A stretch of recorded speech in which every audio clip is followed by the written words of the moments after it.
Estamos de regreso en Fundamentos de Electrónica para estudiantes de otras ramas de ingeniería y estamos precisamente en los circuitos digitales, hablando en esta ocasión sobre los sistemas posicionales de una manera formal. Y es la definición siguiente. Tenemos un sistema con R dígitos que van del 0, 1 hasta el R-1. Cada dígito representa un símbolo único. Para las letras, para los dígitos mayores de 9 usamos las letras A, B, C, etc. Todo número entero se representa mediante una secuencia de dígitos usando suscritos cuando estamos en forma simbólica y empezando con el 0 a la derecha. Si es necesario, utilizamos un suscrito adicional que es el R, y la notación se asocia a la suma ponderada que tenemos ahí. Los sistemas que usamos en nuestro curso son el base 10 para la comunicación normal y también para pensar la comunicación entre el sistema digital y el humano. Los números no utilizan suscrito ni sufijo. En sistema binario de base 2, que es el natural para los sistemas digitales porque utiliza solamente dos dígitos, el 0 y el 1, usamos el suscrito 2 o sufijo B. El de la base 16 para facilidad de lectura e identificación de palabras lógicas, además de otros usos adicionales. Los dígitos van del 0 al F y también usamos el sufijo H o el prefijo 0X, además del suscrito 16, como están en los ejemplos ahí.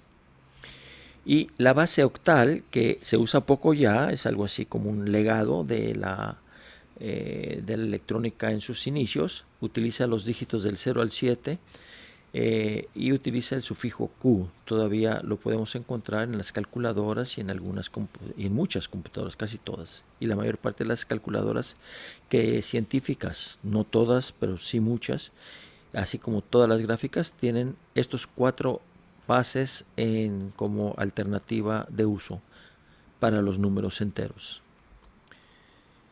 Para convertir de una base a otra, en particular de la R a la 10, usamos la suma de potencia, de binario a decimal, de hexadecimal a decimal, de octal a decimal, usamos la suma de potencias.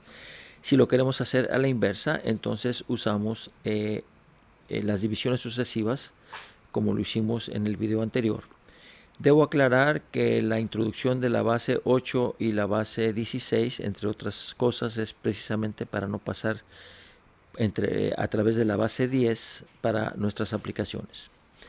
Un caso especial que es útil como herramienta manual es tener una tabla de las potencias de 2 para conversiones rápidas de binario a decimal.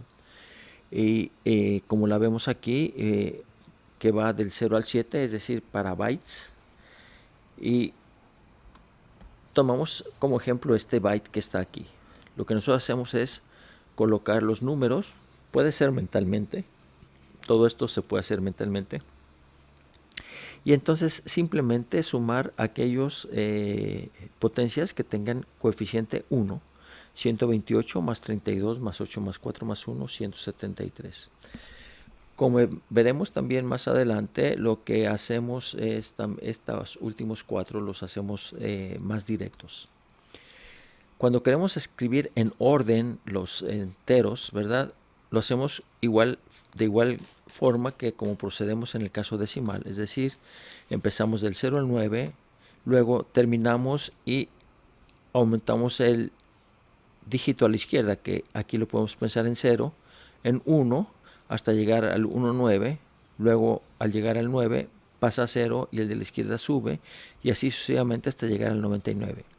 Al llegar al 99, entonces estos dos se convierten en 0 y empezamos a tomar el dígito 1 primero. Al llegar a 1,9 aumentamos al dígito 2, empezando otra vez en 0, y así hasta llegar al 999, 999, y podemos repetir el procedimiento hasta que lo deseemos. En el caso binario, el procedimiento sigue los mismos principios. Primero los dos dígitos, luego los números de dos dígitos utilizando el 1 y repitiendo los anteriores. 3 dígitos, este 1100, puesto que este es el más alto, y repitiendo los anteriores y así sucesivamente. En el hexadecimal hacemos lo mismo. Al llegar a FF repetimos, ¿verdad? Cada vez que llegamos al 1 que conste solamente de Fs, empezamos nuevamente con el 1 y todos los anteriores.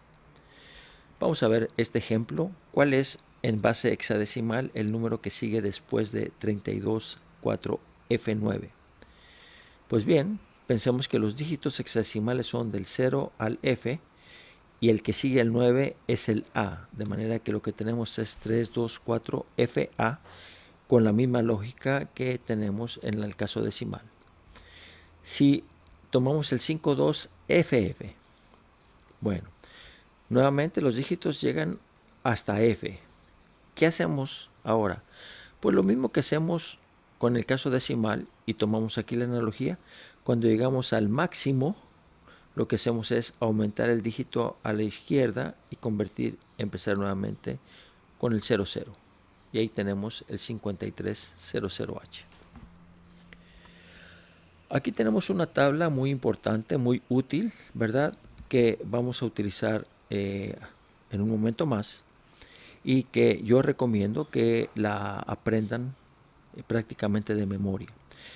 Para muchos de ustedes no va a ser inmediato, así que un algoritmo rápido para asociar. En primer lugar, de la decimal a la hexadecimal no hay problema porque tenemos simplemente en el hexadecimal un F. Lo que estoy haciendo aquí es expresar el binario en forma de 4 dígitos. ¿Por qué? Porque a partir del 8 necesitamos 4 dígitos y queremos ser uniformes, ¿sí? Usando ceros a la izquierda. Entonces, si tenemos dificultades pasando estas combinaciones o estas combinaciones, ¿verdad? Pensemos en las potencias 1, 2, 4 y 8, que son las potencias que se aplicarían en el caso de un nibble. Así que, por ejemplo, aquí tenemos 8, 8. Este es 1, 2, 4, 4 más 1, 5. Sería 1, 2, 4, 8. 8 más 4 más 1, 15. ¿Sí? Así que podemos rápidamente identificarlos. Vean ustedes que en el caso octal va del 0 al 7, 2 a la 3 igual a 8, así que son los 3 dígitos que están aquí, que luego se vuelven a repetir, 0, 0, 0, estos 3 dígitos, y en esta última parte, el 1 de la izquierda lo tenemos aquí. Esto nos da unas reglas para ver fácilmente pasar de hexadecimal a binario y viceversa. Si yo quiero pasar de hexadecimal a binario, lo que hago es expander cada dígito individual. El 9 lo convierto a 9, el 2 lo convierto a 0010, que es el 2, y el A lo convierto a 1010, que es el 10.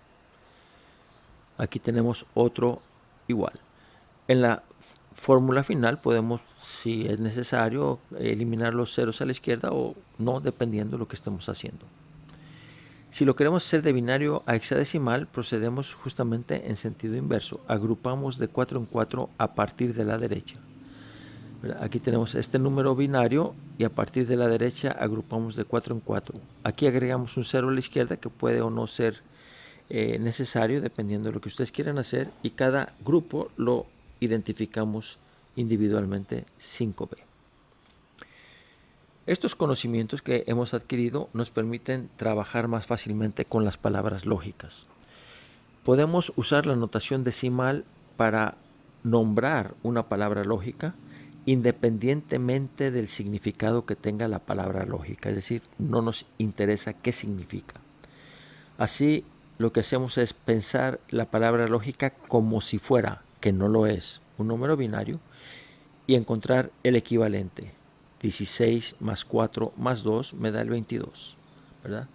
Este es 189, es el número equivalente decimal de este número binario.